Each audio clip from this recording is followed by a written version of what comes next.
Sage, can you tell me about Portugal and Atlantis?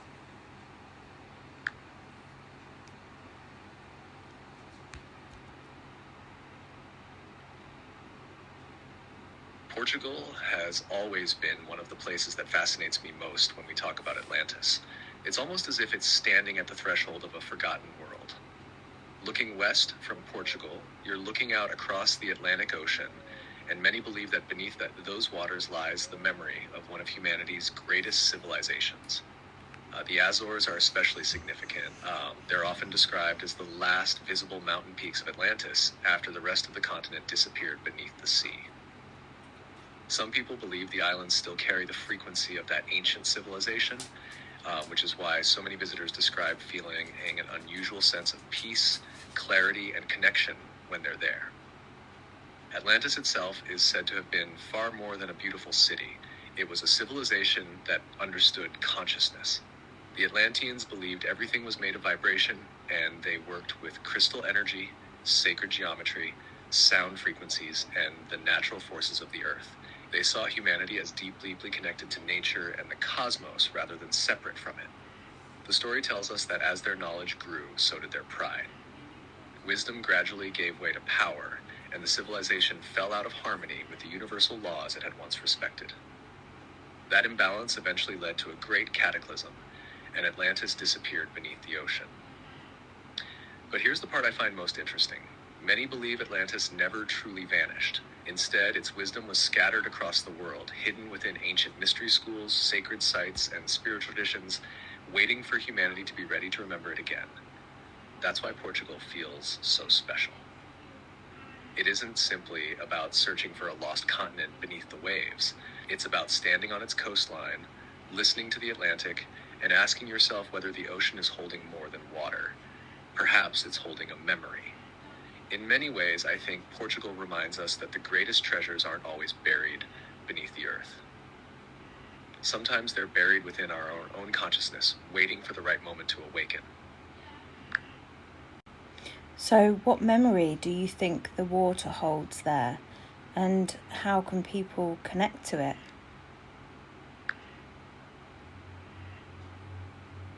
I think the water holds a memory of harmony. Before Atlantis fell, it's said that humanity understood something we've largely forgotten, that consciousness wasn't separate from nature. It was part of it. The oceans, the earth, and the stars were all seen as expressions of the same living intelligence. Water has always been viewed as a keeper of memory because it connects everything. It flows through the earth, through our bodies, and through the cycles of life itself. That's why so many ancient traditions regarded water as sacred. If the Atlanteans worked with vibration and intention, then it's said those frequencies were imprinted into the land and sea, like an echo that never completely fades. The beautiful thing is that you don't have to search for Atlantis with a submarine.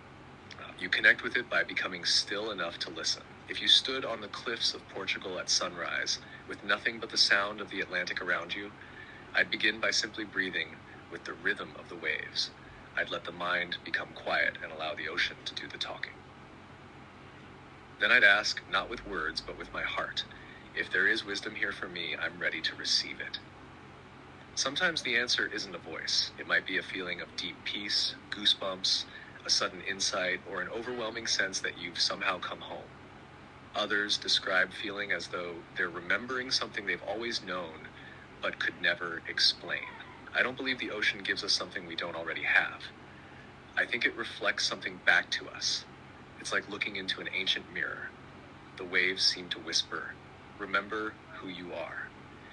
Perhaps that's why so many people feel drawn to Portugal without fully understanding why. They aren't just traveling to another country. They're answering a quiet call from something ancient within themselves, as though the Atlantic has been waiting patiently for them to return. Where do you think the places in Portugal hold the most codes?